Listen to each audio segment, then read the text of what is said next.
The following program is a Town of Colonie television production of the William K. Sanford Town Library.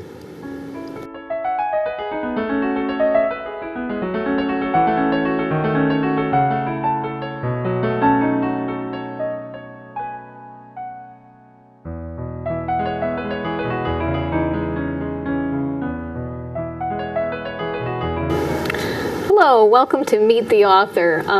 I'm Christine Saxe, and today I'm here with Stacey Morris, author of the book Clean Comfort. Welcome, Stacey. Thank you. Thanks for having me. So I read your book, and it was so enlightening about diet and health. So tell us about yourself and why you wrote the book. Well, as I've been very open about my story, and I have a website, staceymorris.com, where you can get more background on me. But I'm just a lifelong, hardcore American overeater, and I grew up that way. I grew up really, surrounded by not so great food choices. I was a child of the 70s, and that was the dawning of a lot of the fast foods, a lot of the processed foods. I was not really starting out. I was not a fat kid. I was not a heavy kid. Mm-hmm. I was taller and bigger than some of the kids. I wear a size 10 shoe. I'm just bigger, right. I guess, than average. But, kids can be, they find differences and they exaggerate them. So I was bullied and picked on because of, being different. And I think on an unconscious level, I ended up absorbing those names. And also, I ate to comfort myself too, because eating is a really comforting thing. It is. Everyone's first memory of eating is being held. I mean, that's just how it works. That's true. You're right. So there's so many emotions tied into just the act of eating. So I went from that. That started a pattern at an early age. Being comforted by food. And I eventually did get heavier, which alarmed my parents and the adults around me. And I was put on a diet at a real early age. I think I was in fourth or fifth grade, and it was very strict and very unpleasant. And I lost a little bit of weight, but as soon as I couldn't take it anymore, it all came back on. And I know I have friends that have children that struggle with this too, and you don't know what to do as a parent too. Mm-hmm. Yeah. How to help your child. Yeah, and they were just doing what they thought was the logical thing, but it set also another cycle in place, which I was kind of trapped in for many years, which was dieting and binging, or revenge eating, yes, as I call it, because it's such a terrible thing to feel deprived or feel like you're being, immoral, or you're doing something wrong, right, just by eating something you like. And you enjoy. Yeah. It tastes good. I did end up gaining quite a bit of weight the older I got. I was probably approaching 250 when I graduated high school. And by the time I hit age 30, I was in the 300s. Wow. And I, tried many diets. I tried therapy and support groups, but nothing really. I mean, I always felt like such a failure. Mm-hmm. And I realized just only recently, it wasn't me who failed at dieting. Dieting's completely failed me. That's right. Because they're a faulty premise. Mm-hmm. To begin with. I think unless you have a little bit of weight to lose, for a wedding or, right, but they're okay if you don't have an emotional eating issue. But for somebody like me, they just are, it's disaster. Mm-hmm. Yes. So you came upon you tried different exercise programs too before. Yeah. What did you try that didn't really work as far as? Well, exercise, I always loved exercise. I think, I went to summer camp as a kid.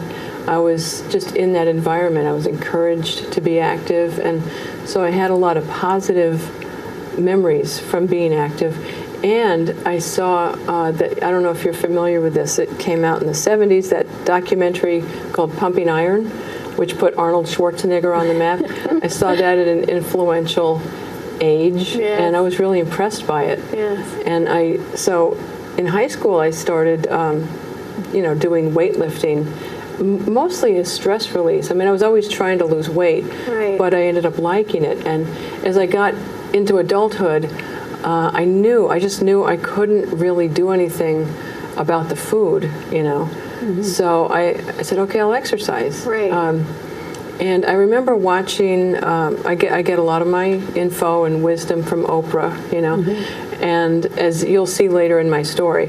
But one day I was watching her, and she had her trainer on, Bob Green, and there was a man on as a guest who was in the 300-pound range, Right. who also exercised regularly. And Bob Green is very straightforward. And he looked at the guy and said, the fact that you exercise pretty regularly and you have this big weight issue really tells me that your emotional issues are very deep. And I was like, oh God, I didn't really want to hear that. You don't want to hear that at all. It registered, and I knew, I knew there was stuff I was running away from. Right. And part of it was, I was running away from difficult things in my life. And the other part of it was it had just become a habit. Right. Absolutely. The body gets used to it. The body wants, when I was really heavy into eating fried foods and sugar, I developed a tolerance for it. And I just kept wanting more. It is an addiction. People don't realize that. But you are absolutely addicted to sugar or fried foods too. Yeah. And your book was so interesting, talking about disease, as well as the becoming obese. So, I mean, tell us about what you've learned through your journey about food and disease, and What do you mean by disease? cancer, things like that. You talk about cheese and what kind of cheese you should eat and that kind of thing. Yeah. Like I said, I was really raised on the quote all-American diet. Right, cheeseburgers and and French fries. And even things that Sweets. seemed healthy, though, like, milk has always been pushed on us Right. through ad campaigns. Cheese, we're led to believe that cheese will make you strong and healthy. Right. And I love cheese. I still do. Right. I mean, it tastes great, but I didn't realize until about 6 years ago, and I started working with a nutritionist, and she suggested really getting off cow dairy and gluten, which I had eaten all my life. Right. And I'm like, well, what's the problem? Right. I don't have any allergies, but what I had were intolerances that my body just learned to adapt to. Gluten is if you've read or heard of the book Wheat Belly, you probably have it here at the library. I've heard of it, yeah. It's written by an MD who, and there's also another book called Grain Brain, how certain grains, especially wheat in particular, can really be irritating.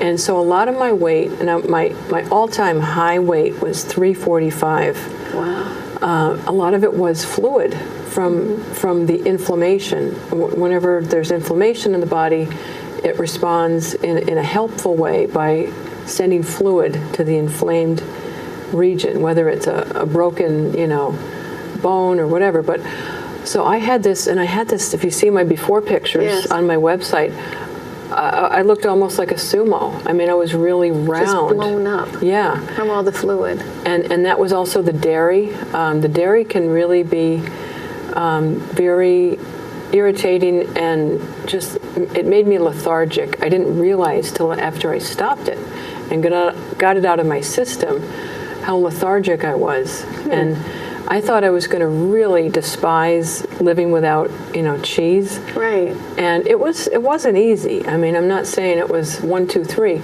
but I was at a place in my life where I just wanted to feel better. Right. And I was motivated, and that's the wild card. It's so many years when I was 300 pounds for 20 years, and I didn't want to be that size. Right. But I just wasn't ready. I mean, I had my coping mechanism very firmly in place because I needed it there. And I talk in the book about, what I was running from, and finally being willing to face a few things. 3 main things. when I didn't deal with them all at once because it would have been too much. The first was a really stressful job that I had for 11 years, and I loved it, but I just didn't like the work environment. And I worked at a newspaper. Even before I thought about changing my weight, I just knew I had to make a change with my job. So I left it, which was a big step. It is a big step. But I left it to become a freelance writer, and it really changed my life in so many great ways. You didn't realize the stress you were under either until you walk away. Yeah. And then you're, wow, I feel so great, right? Yeah, exactly. And I wasn't really afraid to do it. I was really more afraid of staying there another 10 years, Yeah, the thought of that is just too much. I was about to turn 40, and that was a motivator. So and that was in '04. And the other thing was, on a personal level, my dad was dying of Alzheimer's, and it was very painful, and he was in a nursing home for 10 years. So it was 10 years of him not really being the dad I remembered. No. And I know for the first half of that, I ate to numb the pain. Right. And for the second half, I was really more clear and present and with him. And,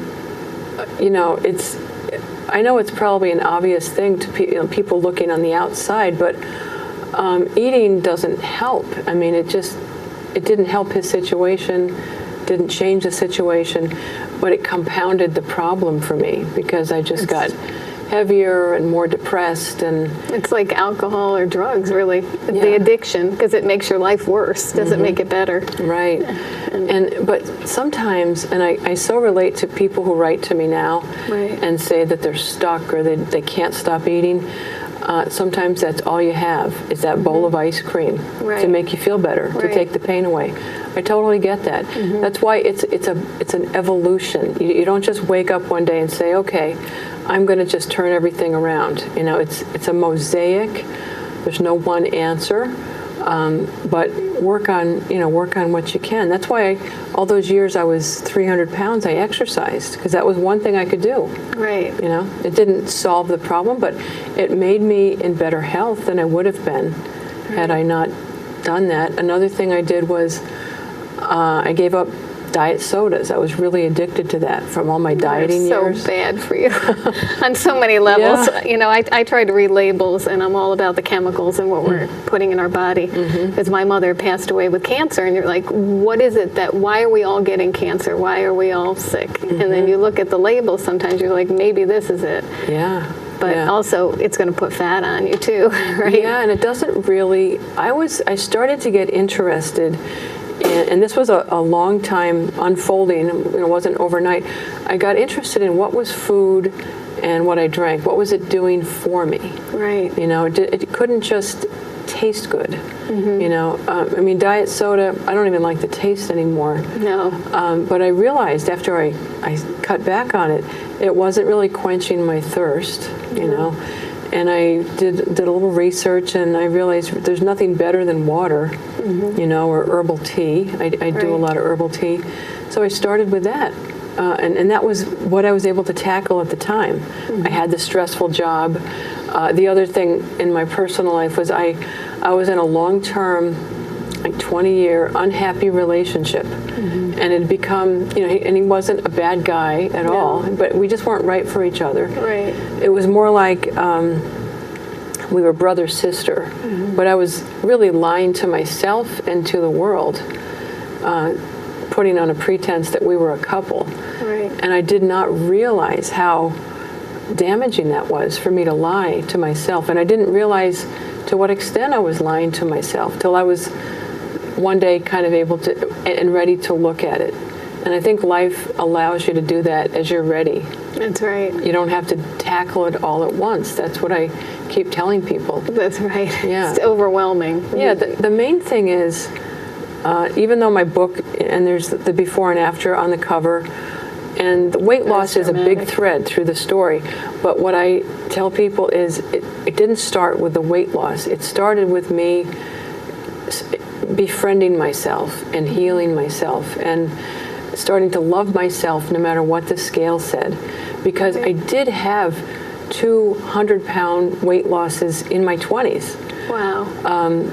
And I really, because I was always led to believe, well, if you just lose weight, then you're going to be happy and everyone will like you, you know.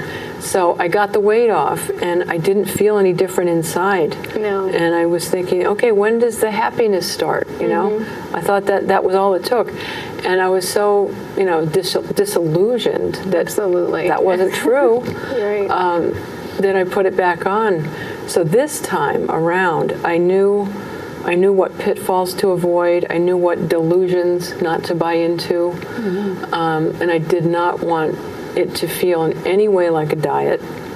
I wanted it to feel like something I could live with and enjoy. Absolutely. And from my newspaper, key. you have to enjoy it. You have to enjoy your work, you have to enjoy your personal life, you have to enjoy, and you have to do what's right for you. And so many of us, I think, do get caught up in that. You know, what society expects of us, what, you know, and we just do it. Yeah. We stay in a job because that retirement's coming or whatever. Yeah, you know? and then it becomes mechanical. Right. And I was actually prepared to live that mechanical life. Like Absolutely. I'd made peace with the relationship and like, okay, so we're like brother and sister, that's not so bad. Right. I've tried to deal with the weight, I can't change it, so there are a lot worse things, you know. There are people, you know, coming back from war without limbs. I mean, I really looked at the big picture of life. I'm like, this isn't so bad. I'll just learn to live with it. And I don't know if it's Buddhist or what, but you know, when you supposedly accept something and make peace with it, that's when life hands you that little gold ticket that turns everything around. And that's what happened to me. Because I had no intent, the funny part of my story is I had no intention of doing this because I didn't think it was possible.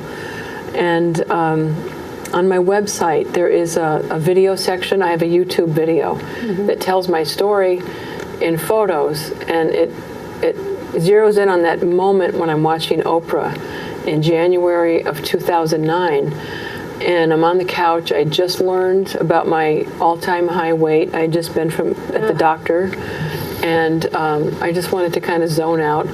And there was, all of a sudden, Colonie Wilson on the screen. Do you know who right, she, yes. For people who don't know, she's a pop singer who also has battled her weight her entire life since childhood.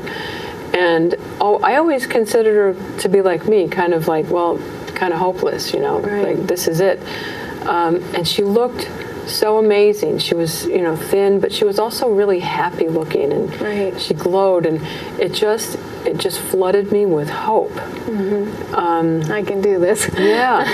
And you know, all the negativity never got me to change. All the shame, all the self-berating I did never really shifted anything. And that's another big part of my message. Negativity doesn't work. But it was that moment of hope that turned me around. And I did a Google search, and I found who helped her because she mentioned him. And it turned out to be a former pro wrestler who, you know, the last person I thought I'd ever seek help from. Pro wrestler. And he was, you know, very big in the wrestling world, had a long career, but was very physically damaged from it. So he discovered a form of cardio yoga that literally got him out of his bed because he had ruptured discs and couldn't walk. And he made some DVDs for the general public, and it just he didn't plan it this way, but it really ended up helping people of size. And Colonie Wilson was one of them. There's another really famous success story. His name is Arthur Borman. He was an injured veteran from the Gulf War, and walked on canes for 15 years, was obese. I don't know if you've seen. I watched the video. Was it on YouTube or something? Yeah. It was dramatic. It's had 8 million hits.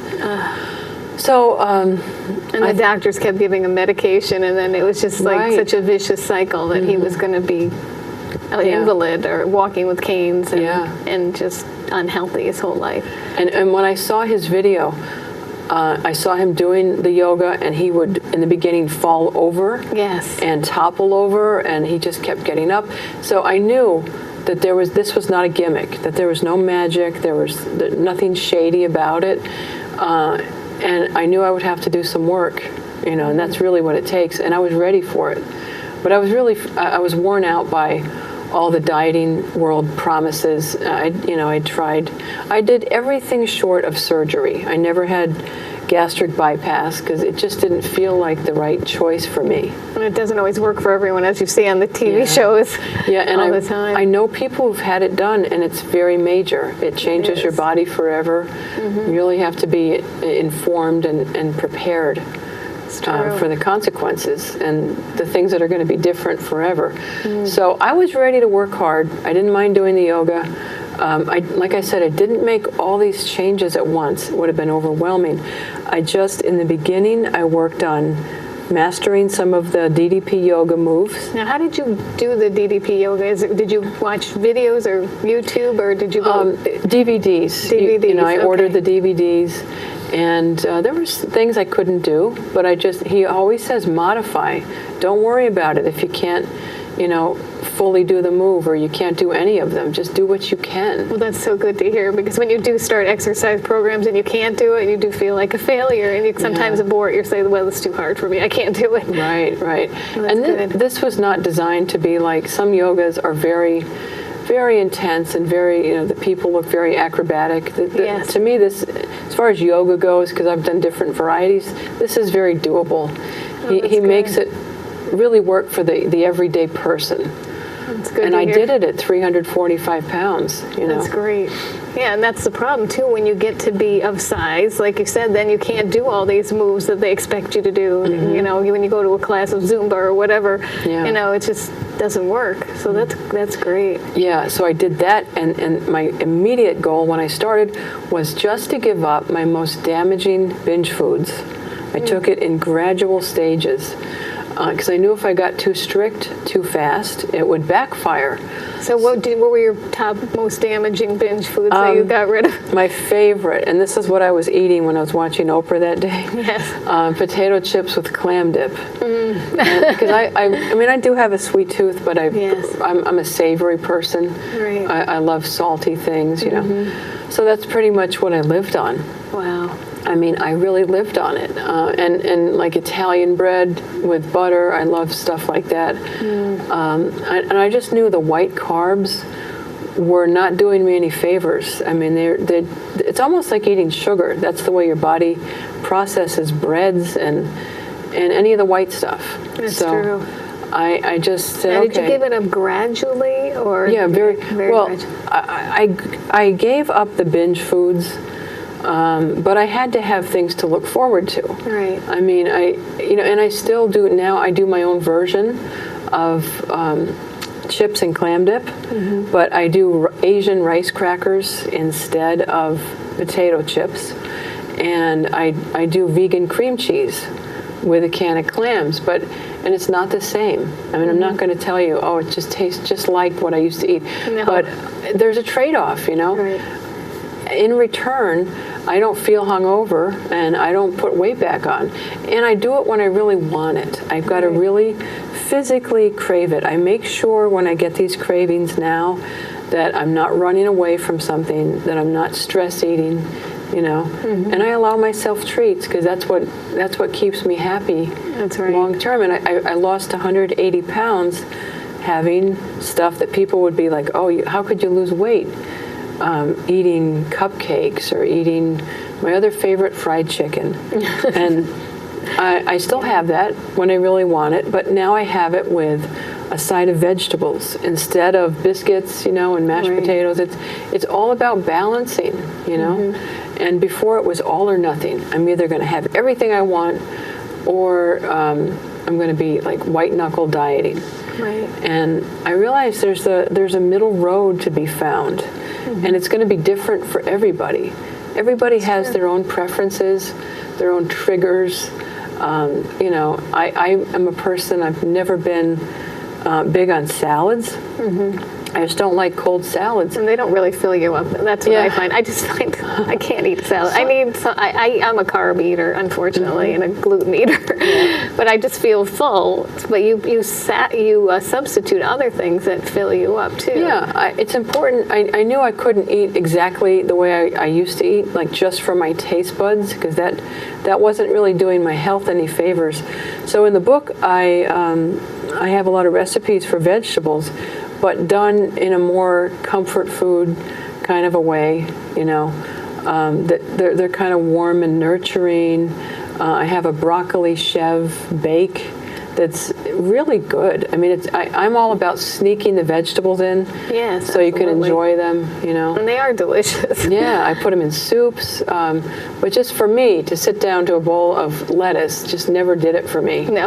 And I stopped forcing it, you know. Right. I mean, so, and everyone's different. If you love salad, then work with that.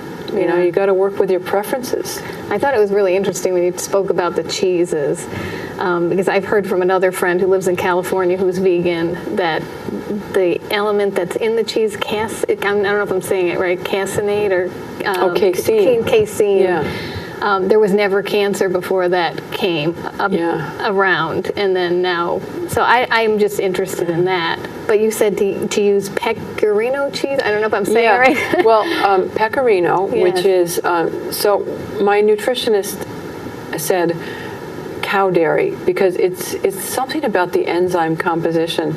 It's dairy. not as easy to digest. Okay. She said sheep and goat much easier on the body. Even so, you know, cheese is very. If you look at Mediterranean cultures, they use it as a condiment, not as a food group. Okay. And it is very caloric, you know. So I have it now as a treat, you know. It's not a regular thing, but I do eat sheep and goat. So pecorino is it's very similar to Parmesan, and it tastes wonderful. I mean, That was interesting, and I was thinking myself of changing that. You know. you can get that now at any supermarket. You can get it already shaved, you know, in powdered form, or you can get a triangle and cut it, you know. Also, goat cheese has come a long way. It's not just the creamy chev, Right. which a lot of people don't like because it's very tangy. But there's a lot of hard goat cheese now that very similar to cheddar. So when I really feel like it, I'll have grilled cheese or gluten-free pizza, you know, or mac and cheese. Chef Bill, who's my partner in life and in cooking, Right. he came up with a lot of the recipes, and there are more books to come. I thought it was. I really like the fact that you had the recipes, and then you tell us how to do it. Yeah, you know, instead of just saying, "Okay, I changed my life," but you need to know what can I make that will be delicious and will be satisfying. Yeah, and so Chef Bill came up with, I don't think it's in this book, it's in the forthcoming books, a mac and cheese recipe, which is very decadent. I never claim that my recipes are low calorie. Some of them are. It's a spectrum, you know. I Right. want to give people a variety and then let them decide. What do you feel like, you know, going all out today calorically? Do you want something? Do you want eggplant parm, you know, which is made with manchego, which is a hard sheep cheese that I use instead of mozzarella, and it's good. And where do you buy this? See, is it available everywhere? It is. Trader Joe's is a good one. They have both hard goat cheese and manchego. Okay. Price Chopper has it. Hannaford, Costco. I don't think we have a Costco Not around yet. here, but BJ's. Okay. BJ's has some good manchego and goat cheese at more affordable prices. It's and of course, Honest Weight, the Food Co-op, Healthy Living in Saratoga is another great place. I shop Trader Joe's a lot, and my kids are like, "Oh, you're Trader Joe's again." But I try to get them to eat healthy. Yeah. And I just bought some of those bean and quinoa chips, and they're gluten-free, and they're delicious. They really are. And my Yeah. kids are like, "Mom, these are good." It's just trying to find those things that are tasty. And nowadays, I think they're making more and more gluten-free options. So Yeah. they are. I was at a party over the weekend, and there were some gluten-free crackers made by, I think, the people who do the almonds, Blue Diamond. Yes. And they had a lot of seeds in them, and they were nice and thick, and they were delicious. And healthy. So you don't have to go without. That's where dieting really screwed things up for me. Was it said you have to go without. Right. You know, and when I got to the point where I had 100 pounds or more to lose, that's a long time to go without. Just Right. not possible, you know. No. So I came up with, you know, I've always been, not always, but for a long time been a food blogger. When I was on staff at a newspaper, I did food writing. So recipe development just became a natural evolution for me, and I decided, then I started getting mail when my story got out there, and I couldn't really answer everybody. And I wanted to have one place, a collection, where there'd be a lot of good recipes and a blueprint for others to follow. You know, my story is just a blueprint. It's to give people an idea of, well, here's how one person did it, right. and you can take it and make, tinker with it and make it doable for you. Yeah. As a mother, I'm always worried about my children. They're teenagers now, keeping them healthy. And I think about when I grew up in the 70s and 80s, what we ate, Pop Rocks and processed food, Right. garbage. What were we putting in our bodies? Yeah. You really want to stay. But I did try, you said steel-cut oats for breakfast. I actually had some, and I bought it at Trader Joe's, and it was good. It wasn't awful. And like you said, to put the fresh fruit in it so it doesn't taste so, Yeah, you can put fresh fruit, dried fruit. Never underestimate the power of vanilla, because that will really amp up the taste of oatmeal or any kind of hot cereal, brown rice cereal, and whatever spices appeal to you, cinnamon, cardamom, and, make it interesting. Yeah, and your recipes are really wonderful. If I had more time, I would try more. But you were featured in First for Women magazine. Yeah, which last is really year. exciting. Yeah, that was fun. The photo shoot was a lot of fun, and it's a small, brief synopsis, but it touched on the fact that I really started to reintroduce whole foods, foods from the produce section. There's a recipe in the dessert section for avocado mousse. And I'm all about healthy fats, because, fats make you feel satisfied. Right. And they help your body function. You can't cut. That was the other, I don't know how. I'm lucky my hair didn't fall out all the years of low-fat, dieting. But I do a lot of coconut oil and nuts and peanut butters, because especially if it comes from a plant, how can you go wrong? Your skin, and you just look so beautiful, I have to say, Oh. But I think, if it's coming from what you eat, you'll exude. Yeah, absolutely. What you eat and how you treat yourself, how you think, Right. I tell, I've got lots of blogs out there on how to treat yourself well. I don't know if you've seen the documentary called Messages in Water, The Hidden Messages in Water. I haven't seen that. It's probably here at the library. Is it was really? a book too, but a Japanese scientist. He was not a spiritual person. I don't know how he got this idea, but he decided to put frozen water under the microscope. But before doing that, he would put literally label bottles of water with different messages, positive and negative. The positive messages turned out to be looked like beautiful snowflakes when crystallized. The negative messages were like dark blobs, and Wow. completely different. So he concluded that, literally when you label something or someone, it can energetically and molecularly affect them. That's so interesting. And that was all I needed to hear. So what preceded my weight loss was a lot of retraining my brain. I had to really deprogram myself from the negative messages I got from bullies and mean people. And it does stay with you. Yeah. You just have that image your whole life, and you have to I had to get rid of that. I had to get rid of it. And and I did a lot of that work, and I still, for a long time, I wanted the weight, I wanted to be a smaller size, and not because I think I'm a better person, but I wanted to be freer. And that's what I tell people now. I'm totally clear. I was a great person at 345 pounds. Absolutely. I'm still the same person, but now it's just everything's easier. That's true. I have so much more energy. Feel better. Even sleeping is easier. When I was at my former size, sleeping was difficult. I had to put pillows around me for my arms, because I was just, everything was elevated because of the fat, and I had to literally surround myself with pillows at all angles just to sleep comfortably.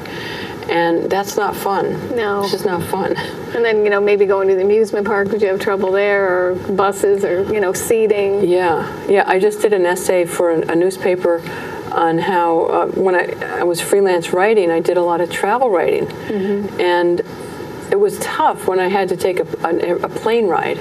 Those seats are small. Yeah, and I ended up giving up flying because it was just so, I would just get so panicked and nervous waiting to board the plane. Like, who am I going to sit next to?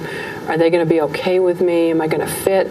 Because sometimes I literally couldn't fit, and I'd have to twist my hips. I had to take an 8-hour flight like that, and it was just... That's awful. It was so, and not being able to comfortably, like go to Proctor's and see a play, it really, it affected my life. That's why I wanted the weight off.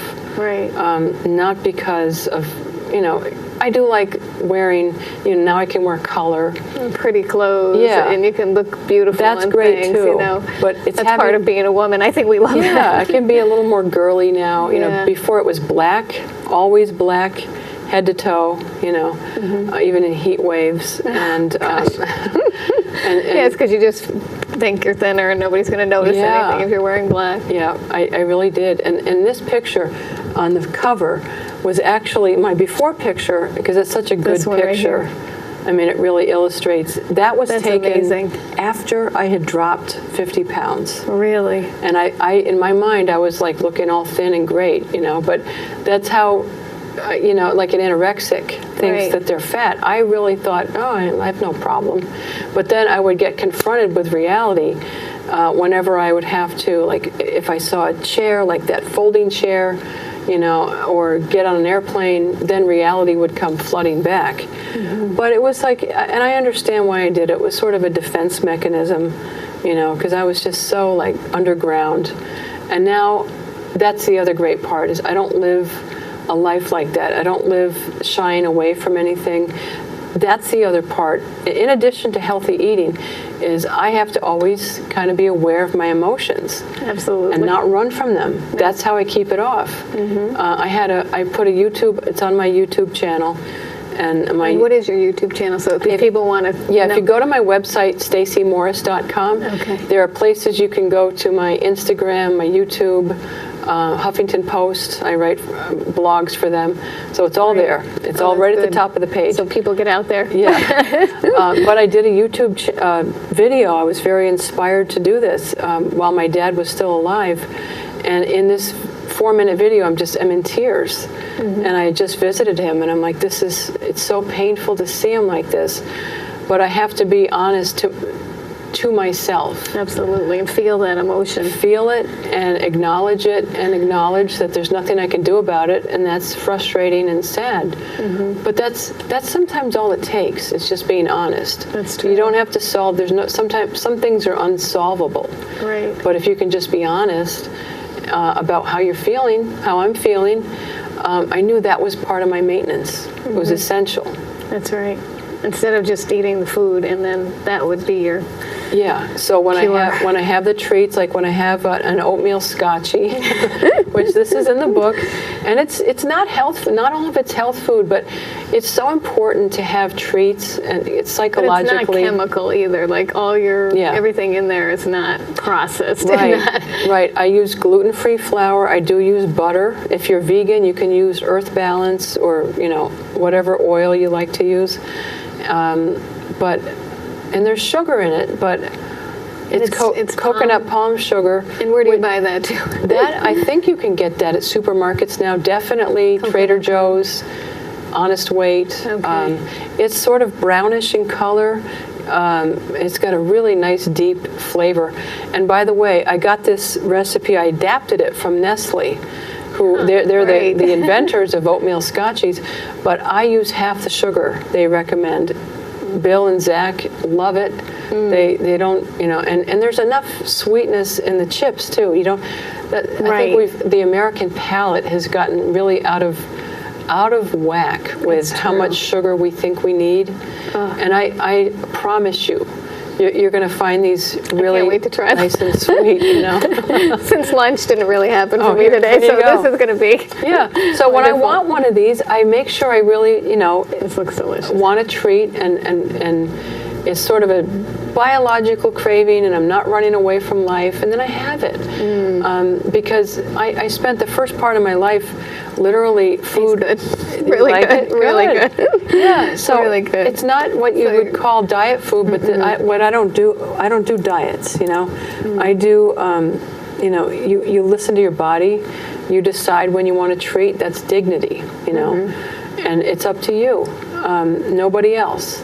And sometimes I don't even think about this stuff, but I haven't made anything off limits. But your book is really.